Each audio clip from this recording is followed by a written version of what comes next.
Welcome, welcome, welcome. Emery's Crime here, your fellow crime thriller and mystery book lover. What's that you say? New location? Yes, I am finally in the new house. As you can see, my current setup looks absolutely horrendous. So I need to come up with a short-term, cheap solution to make my background look a bit more interesting while I wait to save up to get proper bookshelves. For those of you who are interested, I will show you my office at the end of the video. I really need some interior design inspo. However, for the purpose of this video, I'm going to be doing an April reading wrap-up. I'm going to be starting with the worst and ending with the best, but the real question is, did I score any of those books 5 stars out of 5?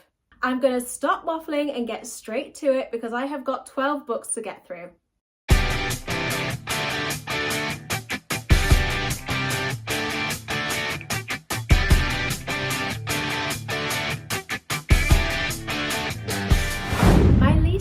Book of April comes at no surprise because the book was a bit off-brand for me, and that is The Seven Sisters by Lucinda Riley. So this is book 1 in a series where there's a group of sisters and their father, Pa Salt, dies. They have all been adopted from completely different corners of the world, and as part of his will, he gives them clues as to where they came from. So in each book it follows a different sister and them discovering where they came from originally, and this is book 1 and it follows the oldest sister, Maya. I picked this up because I needed a palate cleanser and the Goodreads ratings are above 4, which is normally a good sign. I absolutely love the idea behind this series. However, main character Maya is a pathetic, wet lettuce. I literally hated her so much. She was so irritating and annoying, and I ended up giving this book 2.5 stars out of 5. Usually, if I hate book 1, I don't continue on with the series. However, I did think that Sister 2, Ali, had quite a lot about her, so I am going to give the series another shot and read book 2. Next up is Foe by Ian Reid, which I've had on my radar for years because people always rave about it. It follows a couple, Hen and Junior, and they live in the middle of nowhere on a farm. One day, a stranger rocks up at their home to tell them that Junior has been selected to go to space. I was so disappointed with this book. This might be a bit of a spoiler, but not once do we read about Junior going to space. I felt that I was reading a book about marital problems as opposed to a sci-fi dystopian novel. I ended up giving it 3 stars out of 5 because it does have a really good twist which saves the ending a little bit, but overall I wouldn't really recommend this one. Next we have The Other People by C.B. Everett. 10 strangers wake up in an old dark house and they have no memory of how they got there. They are given 24 hours to find a missing girl, but as they go on their search to find this girl, there is a killer killing them off one by one. I really liked the sound of the premise of this, but unfortunately it was just a bit meh. I gave it 3 stars and I wouldn't necessarily recommend it. Next up is The Vacation by John Mars, whose backlist I am slowly working my way through. The story follows multiple different people who are all staying at this one particular hostel, and they all have their own deep dark secrets. This is a light, easy read, the kind of book I think would be perfect to read in the sunshine on a beach. Overall, I thought it was okay, but probably my least favourite John Mars book. I thought there was just too many characters and I ended up giving it 3.5 stars out of 5. On the theme of beach reads, the next book which I have for you is They Had It Coming by Nikki Smith. They had it coming.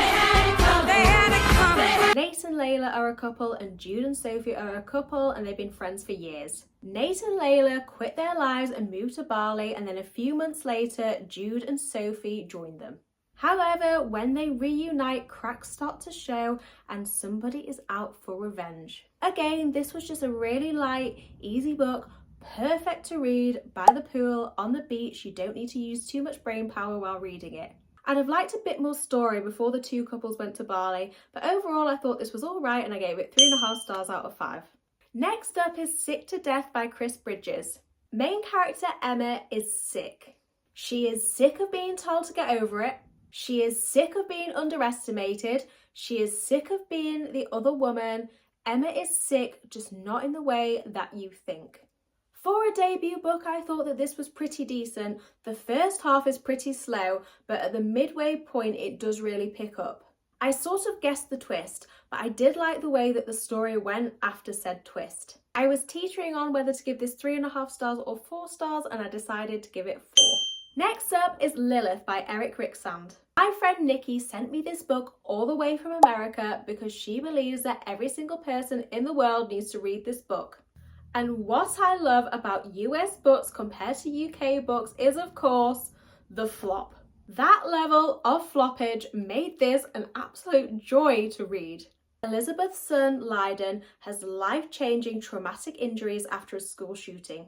She grows enraged with men in power that won't do anything to help stop gun violence, and she seeks out for revenge. This was a powerful book and it had a lot to say, but it was also very slow paced and difficult to read, so it's not going to be for everybody. I gave it 4 stars out of 5. I was lucky enough to be sent a copy of one of my most anticipated reads for 2025, and I read it in April, and that was The Man Made of Smoke by Alex North.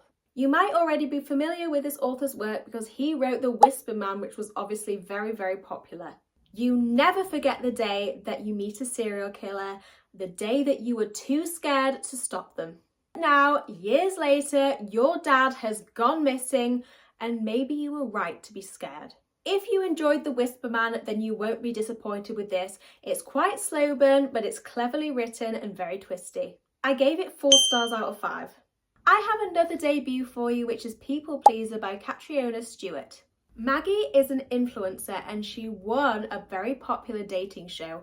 However, she is brutally stabbed to death. The police decide to close the case after 4 months, so her sister Emma sets out to uncover the truth. I absolutely adore reading about influencers and rich people, and this just ticked so many boxes for me. It was addictively written and very hard to put down. I was going to give it 4.5 stars out of 5, but I guessed the twist, so I knocked it down half a star and I gave it 4 stars out of 5.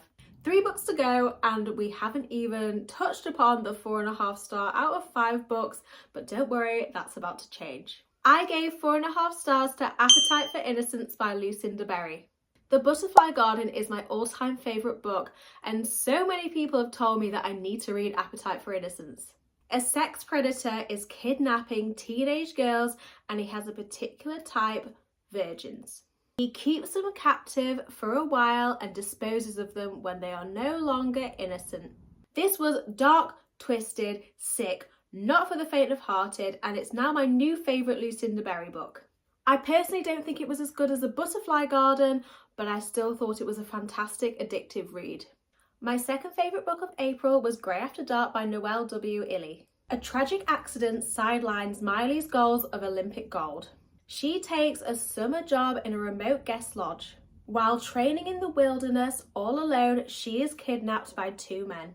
This was mine and my friend Michaela's book club pick for April, and overall this went down pretty well. Most people really liked it. It was heart-pounding, and the fact that it's based on a real-life true story made it absolutely terrifying. The first 50 pages were a bit slow, so overall I gave this 4.5 stars out of 5. And that takes me to my favourite book of April, which is The Butcher by Jennifer Hillier. I recommend that you go into this one completely blind and you can thank me later. Now the real question was, did I score this book 5 stars out of 5? And the answer is, you bet, it was fantastic. I think it's my favourite book of the year so far. If you've made it this far, then please make sure to hit that subscribe button. I will now show you my office, which is currently a hot mess, so please ignore all the clutter. So this is my office. As you can see, it's really bright, but there are slanted walls, which is going to make it difficult in terms of bookshelves. I've got my old bookshelf from my old place there, and obviously putting it there makes the room look really small. So I've seen this on Pinterest, which I am absolutely obsessed with. However, I don't have a window here. I have more wall space, which would be perfect for books. Do I just do books along here? Do I just do books along here? Or do I do books along both and have some sort of corner bookshelf thing here, which might look a bit strange? I'm also going to get a rug because I would love a new carpet, but that's low priority at the moment. And then I'm going to get a puff for my feet, some cute blankets, and then a funky lamp there, which I'll probably pick up from a charity shop. If you have any interior design ideas, please, please, please let me know in the comments what I should do with this room. I have a big bright space with quirky walls and there's so much potential. Thank you so much for taking the time to watch this video. Let me know what you think in the comments. Thank you. Bye.